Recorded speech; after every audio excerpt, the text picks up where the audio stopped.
going to learn about chronic apical periodontitis. It is also known as periapical granuloma, and it is a very important question according to exam point of view. It can come as SAQ, and many MCQ can arise from this topic.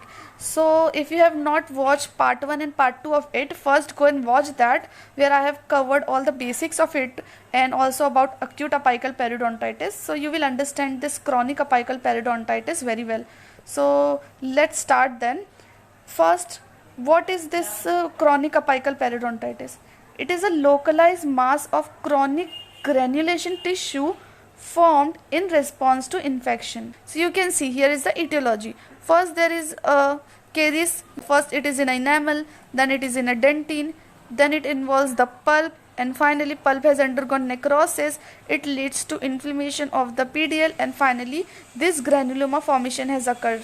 This is the periapical granuloma, as you can see in this picture. Now let us see etiology. It is the pulpitis, necrosis of the pulp and all, and it will lead to this periapical granuloma or acute apical periodontitis. Now let us see clinical features. So what all are the different clinical features? So first is tooth involved is non-vital. Why? Because pulp has already undergone necrosis, so tooth is usually considered as non-vital, and usually it is asymptomatic, and there will be mild pain or chewing on solid food. So there is very mild pain, and it is usually occur on chewing the solid food. Why? Because when we chew the solid food, it exert a more pressure to the tooth, and it will going to cause the pressure on this periapical granuloma, and which will produce pain. There will be extrusion of the tooth from the socket.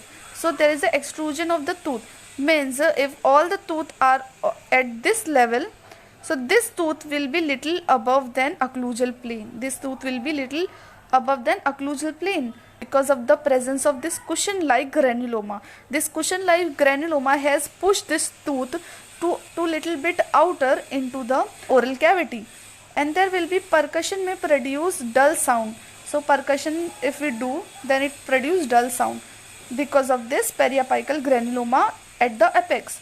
There will be sensitivity but very mild.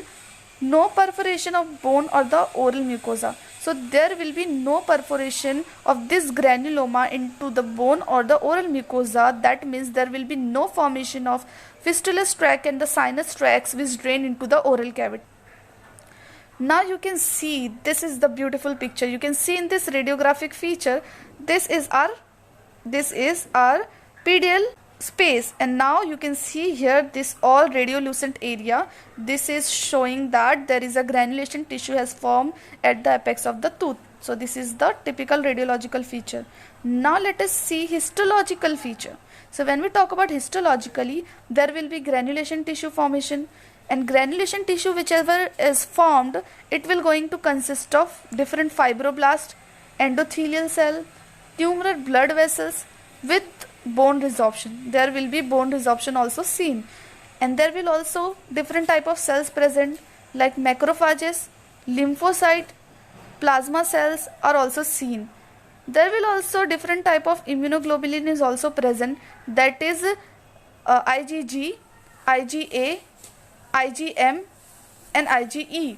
These immunoglobulin will going to see, and these immunoglobulin is formed from these lymphocyte going to produce these immunoglobulin.